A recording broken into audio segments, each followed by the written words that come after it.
सवाल ही नहीं पैदा होता। नवाज शरीफ और इमरान खान में बहुत बड़ा फ़र्क है। नवाज शरीफ ने अपनी तारीख रकम की है भागने में, और इमरान खान मर्द बहरान है, हमेशा डट कर खड़े हुए हैं। हर जो मुश्किल है उसका उन्होंने डट कर सामना किया है। इस वक्त भी इस किस्म की जेल आज तक किसी पॉलिटिकल लीडर को जो है वो नहीं हुई, जिस किस्म की जेल इमरान खान फेस कर रहे हैं। इस किस्म के हालात में कभी किसी पॉलिटिकल लीडर को नहीं रखा गया जेल के अंदर भी, जिन हालात में इमरान खान को रखा जा रहा है। लेकिन उसके बावजूद भी उनके चेहरे पर एक मुस्कुराहट है।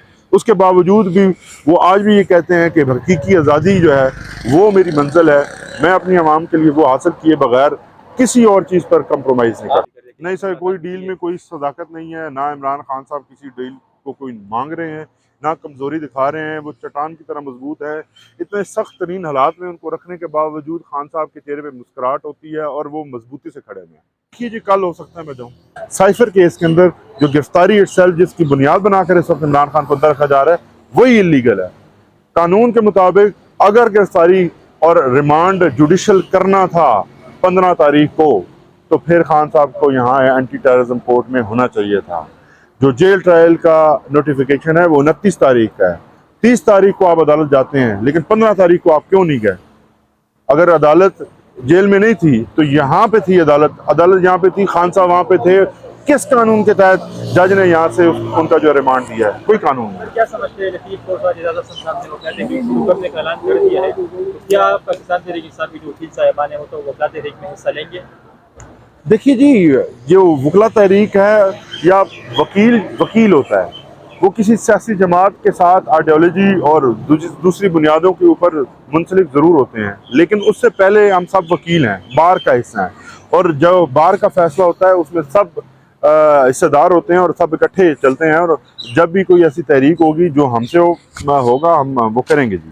तो क्या समझते हैं जो जज साहब सीक्रेट एक्ट में साहिब पर केस सुन रहे हैं, तो वो छुट्टी पर चला गया, तो क्या उनको किसी ने छुट्टी पर भेजा था या वो खुद ही छुट्टी पर थे? देखिए, ये उनका ज़ाती मसला, मैं इस पर ज़्यादा कमेंट नहीं करता। हमें ये बताया गया कि उनके घर में शायद किसी की कोई इस तरह की तबीयत है। अगर छुट्टी पे चले गए हैं तो ऑल्टरनेट सिस्टम होना चाहिए था कि ड्यूटी जज होना चाहिए था। निज़ाम इंसाफ को उनकी पर्सनल जो उनकी मजबूरियां हैं उनको बुनियाद बनाकर रोका नहीं जा सकता। देखिए जी, यहाँ पर 9 मुकदमात हैं जिनके अंदर खान साहब की जो प्री अरेस्ट बेल है उसको डिसमिस किया गया था, और 6 मुकदमात ऐसे हैं जिनको ऑनरेबल सिंगल बेंच ने यहाँ पे समाअत फरमाई। और उनके अंदर जो हमारी इस्तदा थी वो ये थी कि चूँकि कोयटा केस के अंदर सुप्रीम कोर्ट ऑफ पाकिस्तान ने इमरान खान की ज़मानत के ऊपर उनको दोबारा उनकी अरेस्ट के बाद एक्सटेंड फरमाया, लिहाजा उस प्रिंसिपल को सामने रखते हुए तमाम जो ये प्री अरेस्ट बेल्स थी इनको एक्सटेंड होना चाहिए। और खान साहब चूँकि आपकी कस्टडी में है और सुप्रीम कोर्ट का कानून भी यही है, रिसेंटली उन्होंने एक जजमेंट में ये बताया है कि अगर कोई मुल्ज़म अपनी किसी मजबूरी की वजह से पेश नहीं होता तो फिर अगर कोई रीज़नेबल जस्टिफिकेशन है उसकी पेश ना होने की, तो फिर उसकी बेल जो है उसको डिसमिस नहीं किया जाएगा।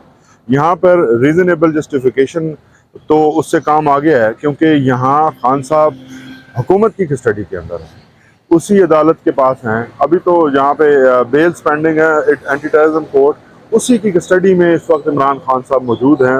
और अगर उनके प्रोटेक्शन ऑर्डर्स जारी कर लिए जाते, क्योंकि हमारी ये बेल्स जो है वो तकरीबन पिछले 9 महीने से पेंडिंग है, कुछ बेल्स जो हैं वो 7-8 महीने से पेंडिंग है, कुछ मार्च से पेंडिंग है। तो इसी तरह जैसे जैसे आपको पता है कि जब भारत पेशी पर आते थे तो यहाँ पे एक ज़मानत करवाने आते थे, 2-3 और मुकदमात होते थे। ये तमाम वही मुकदमात हैं जिनके अंदर 109 के इल्ज़ामात मज़ाक़-ख़ेज़ इल्ज़ामात हैं। ये जस्ट एक नंबर है। हम उम्मीद करते हैं कि आज जो है हमें हाई कोर्ट से इसमें कुछ रिलीफ मिलेगा इंशाल्लाह। सर, अभी जो आपने कहा कि 6 महीने के साथ 9 महीने से हमारी जो बिल है वो पेंडिंग है, क्या वजूहत हो सकती है कि आपकी बिल जो है वो फिक्स नहीं होती?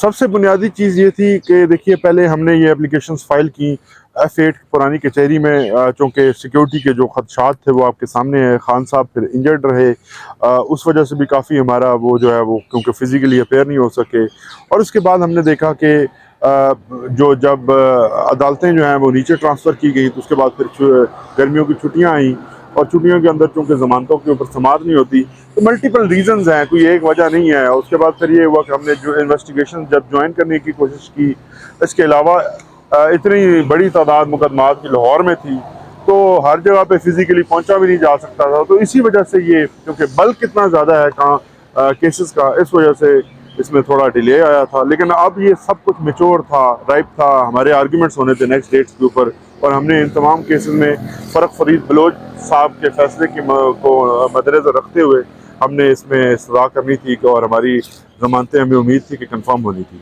सर, अभी इत्तलात आ रही है कि अटक जेल में परसों जो बारिश हुई है, खान साहब के कमरे के अंदर पानी आ गया, उसका मैटर गीला हो गया, जिसकी वजह से खान के साहब के पास जो किताबी थी वो भी गीले हो चुकी है और ना खान उस्ताद को पाए। क्या इसमें कितनी सलाखत है? देखिए, सबसे बुनियादी जो सवाल है, जो सवाल हमें सबको पूछना चाहिए, वो सवाल ये है कि जब जेल कवानीन के अंदर ये वाज़ेह तौर पर लिखा गया है कि एक साबिक वज़ीर-ए-आज़म और एक साबिक मेंबर पार्लियामेंट को सी क्लास फैसिलिटीज़ के अंदर जेल में नहीं रखा जा सकता। मैं फिर से कहता हूँ कि एक साबिक वज़ीर-ए-आज़म और साबिक मेंबर पार्लियामेंट को सी क्लास कैटेगरी की जेल में रखा ही नहीं जा सकता। तो सबसे बुनियादी सवाल ये है कि अटक जेल में उनको किस कानून के तहत बंद किए गए। कोई कानून ऐसा नहीं है सिवाय इसके कि इमरान खान की वो जो स्टैंड है, पॉलिटिकल स्टैंड है उनका, जो पॉलिटिकल आइडियोलॉजी है, उसको सवाल ही नहीं पैदा होता। नवाज शरीफ और इमरान खान में बहुत बड़ा फ़र्क है। नवाज शरीफ ने अपनी तारीख रकम की है भागने में, और इमरान खान मर्द बहरान है, हमेशा डट कर खड़े हुए हैं। हर जो मुश्किल है उसका उन्होंने डट कर सामना किया है। इस वक्त भी इस किस्म की जेल आज तक किसी पॉलिटिकल लीडर को जो है वो नहीं हुई, जिस किस्म की जेल इमरान खान फेस कर रहे हैं। इस किस्म के हालात में कभी किसी पॉलिटिकल लीडर को नहीं रखा गया जेल के अंदर भी, जिन हालात में इमरान खान को रखा जा रहा है। लेकिन उसके बावजूद भी उनके चेहरे पर एक मुस्कुराहट है। उसके बावजूद भी वो आज भी ये कहते हैं कि हकीकी आज़ादी जो है वो मेरी मंजिल है, मैं अपनी आवाम के लिए वो हासिल किए बगैर किसी और चीज़ पर कंप्रोमाइज़ नहीं करता। नहीं सर, कोई डील में कोई सदाकत नहीं है। ना इमरान खान साहब किसी डील को कोई मांग रहे हैं, ना कमज़ोरी दिखा रहे हैं। वो चट्टान की तरह मजबूत है। इतने सख्त तरीन हालात में उनको रखने के बावजूद खान साहब के चेहरे पे मुस्कुराहट होती है और वो मजबूती से खड़े हैं। देखिए जी, कल हो सकता है मैं जाऊँ साइफर केस के अंदर जो गिरफ्तारी इटसेल्फ जिसकी बुनियाद बनाकर इस वक्त इमरान खान को अंदर रखा जा रहा है, वही इलीगल है।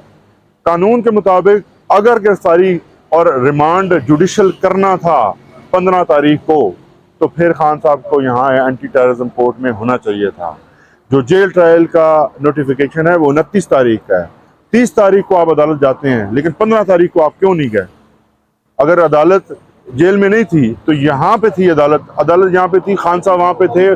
किस कानून के तहत जज ने यहाँ से उनका जो रिमांड दिया है? कोई कानून नहीं। क्या समझते हैं लतीफ साहब ने वो कहते हैं कि शुरू करने का ऐलान कर दिया है, तो क्या पाकिस्तान तहरीक इंसाफ की जो वकील साहिबान है वो तो वकला तहरीक में हिस्सा लेंगे? देखिए जी, जो वकला तहरीक है या वकील होता है, वो किसी सियासी जमात के साथ आइडियोलॉजी और दूसरी बुनियादों के ऊपर मुंसलिक ज़रूर होते हैं, लेकिन उससे पहले हम सब वकील हैं, बार का हिस्सा हैं। और जो बार का फैसला होता है उसमें सब हिस्सेदार होते हैं और सब इकट्ठे चलते हैं। और जब भी कोई ऐसी तहरीक होगी जो हमसे होगा, हम वो करेंगे।